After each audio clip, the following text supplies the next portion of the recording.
नमस्कार, मैं बहुजन विचार न्यूज पोर्टल .com से कमल जयंत।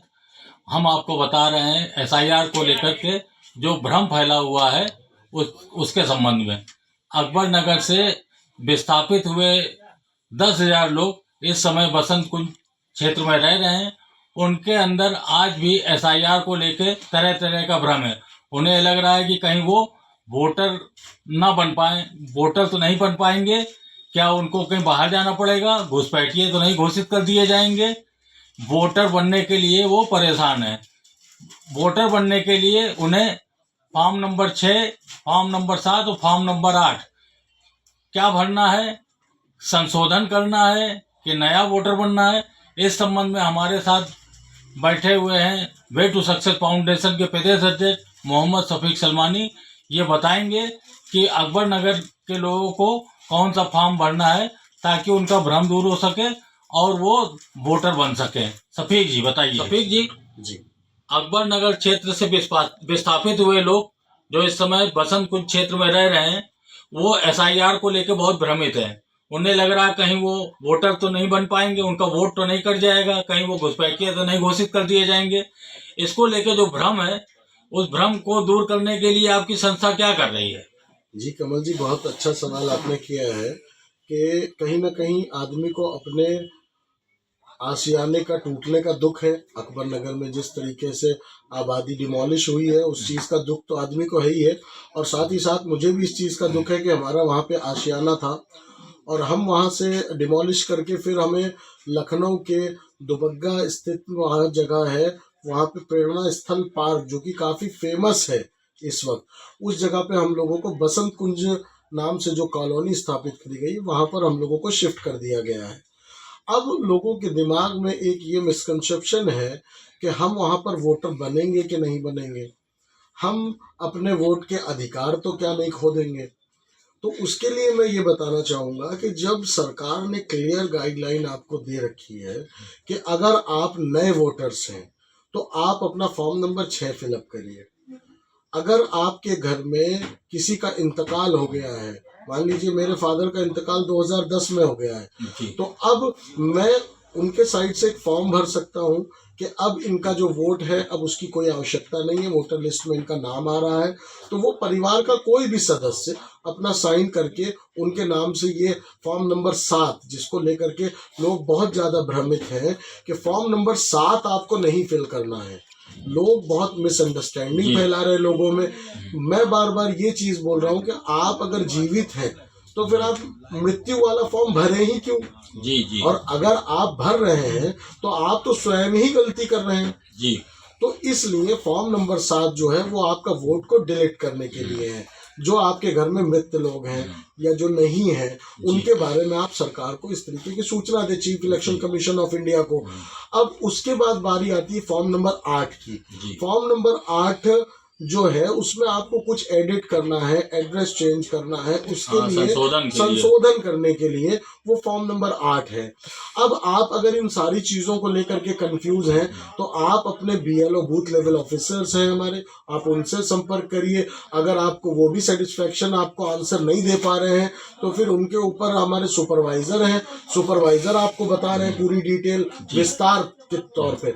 और उसके बाद अगर आपको लगता है आप नहीं समझ पा रहे हैं तो फिर एआरओ है, फिर एईआरओ है। तो पूरी एक टीम इसको संचालित कर रही है और कहीं भी chief election commission of India की ये जिम्मेदारी है और वो इस चीज को कह रहे हैं कि हम एक भी वोटर को नहीं छोड़ेंगे। तो ये हमारी भी जिम्मेदारी बनती है कि जब chief election commission of India के ज्ञानेश को हमें गाइडलाइन दे रहे हैं कि ये इस तरीके की चीजें हैं, इस तरीके से आपको काम करना है, तो हम उनके साथ कांधे से कांधा मिला करके क्यों नहीं आगे बढ़ रहे हैं। हम कहीं ना कहीं एजुकेशन की कमी होने की वजह से और लोगों को मालूमात ना होने की वजह से वो भ्रमित हो रहे हैं कि वो फॉर्म नंबर 6 भरे या फॉर्म नंबर 8 भरे। और कुछ लोग हैं जो अधूरी जानकारी लेकर के जब फील्ड में आ जाते हैं तो कहीं ना कहीं वो गुमराह करते हैं। तो मैं सबसे यही कह रहा हूँ कि अगर आपके घर में कोई भी जिम्मेदार या पढ़ा लिखा है, मान लीजिए मैं पढ़ा लिखा नहीं हूँ, लेकिन मेरे घर में कोई शख्स तो पढ़ा लिखा होगा, आप उसको फॉर्म निकलवाइए। अगर आपको कोई दिक्कत आ रही है, फॉर्म नंबर 6, 7, 8 मेरा नंबर है, आप कमल जी हैं, आप कमल जी से संपर्क कर सकते हैं। फॉर्म हम आपको व्हाट्सएप कर देंगे, आपको निकलवा करके दे देंगे, और उसमें फिलअप करने में भी जो दिक्कत आ रही है वो आपके संबंधित जो BLO हैं उनके पास हम बात करके और उनसे भी फॉर्म फिलअप करवाने की कोशिश करें। अच्छा, ये शफीक जी, आपकी संस्था तो पूरे प्रदेश स्तर पे काम कर रही है। बिल्कुल। ये स्थिति अकबर नगर की तो एक अलग तरह की स्थिति है, लेकिन प्रदेश भर में झुग्गी झोपड़ियां हैं, मलिन बस्तियां हैं, मुस्लिम बस्तियां हैं, दलित बस्तियां हैं, यहाँ पे भी SIR को लेकर बड़ा कंफ्यूजन है।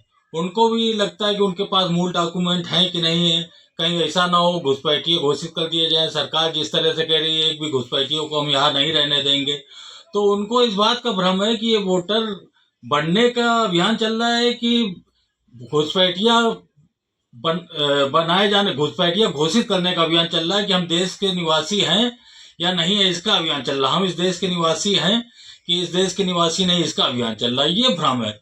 तो इस भ्रम को आप कैसे दूर करेंगे? आपके पूरे प्रदेश में कार्यकर्ता है, संस्था है आपकी प्रदेश स्तर की है, और 72 प्रदेश भर में 75 जिले हैं, वहाँ आपके कार्यकर्ता हैं। तो आपके कार्यकर्ता क्या जिलों में इस तरह के अभियान चला रहे हैं, लोगों में जो भ्रम व्याप्त है बस्तियों में, वहां जाके इसको दूर कर रहे हैं? देखिए, ये बहुत आपने अच्छी बात पूछी है मुझसे, जिसपे कि मैं बताना भी चाह रहा हूँ कि सबसे पहले हमें समझने वाली बात यह है कि अगर आप हिंदुस्तान के निवासी हैं तो आपको डरने जैसा कहीं कोई चीज नहीं है, पहली चीज। दूसरी चीज, डरे वो जो हिंदुस्तान का रहने वाला नागरिक नहीं है। हमें डर किस बात का? हमारे पास अगर हमारे वालिदैन के, दादा दादी के, नाना नानी के दस्तावेज अगर मौजूद हैं तो उन दस्तावेजों को आप निकाल करके रखिए। और चूंकि जिन जिन चरण में ये हमारा SIR की प्रक्रिया हो रही है सरकार द्वारा, उसमें अभी हमसे आगे डॉक्यूमेंट्स भी मांगे जाएंगे। तो आप अगर हिंदुस्तान के नागरिक हैं, आपने अगर वोटर ID कार्ड बनवा रखा है, आपके पास इतना टाइम है अभी इस प्रक्रिया में, चूंकि टाइम लगेगा, तो अगर आपका, जैसे कि बहुत से लोगों के साथ कमल जी दुश्वारियां ये आ रही हैं कि उनके मोबाइल से लिंक नहीं है, तो आपके पास टाइम है, आप उसको मोबाइल से लिंक करवाइए। आपका जो वोटर ID कार्ड है, आपका जो आधार कार्ड है, तो जिनका लिंक नहीं है वो लोग कहीं ना कहीं डर रहे हैं कि कहीं ऐसा ना हो हमारे साथ कोई दिक्कत परेशानी आ जाए।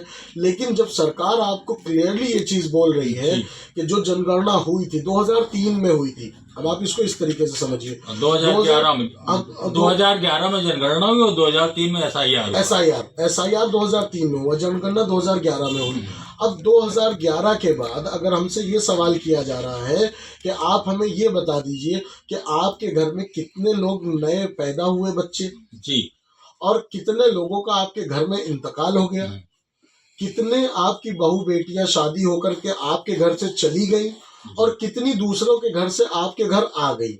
तो अब ये सारा जो डाटा है, जो हम हिंदुस्तान की एक कुल आबादी बताते हैं कि 140 करोड़ है, तो अगर हम 2011 की बात कर लें कि 2011 के बाद से हमारे पास, सरकार के पास कोई ऐसा डाटा और आंकड़ा नहीं है जिसमें कि हम ये कह सके कि 140 में क्या प्लस हुआ है और क्या माइनस हुए हैं।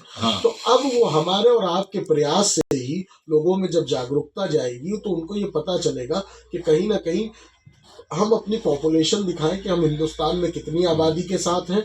और मैं फिर यही बात कहूँगा कि हिंदुस्तान के अगर आप नागरिक हैं तो आपको बिल्कुल भी घबराने और डरने की जरूरत नहीं है, लेकिन आपको अपने दस्तावेज और डॉक्यूमेंट्स सारे मजबूत करके अपने पास रखने की जरूरत है।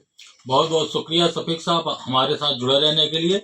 हमारा न्यूज पोर्टल बहुजनविचार.com को बहुत बहुत शेयर करें, लाइक करें, फॉलो करें। धन्यवाद।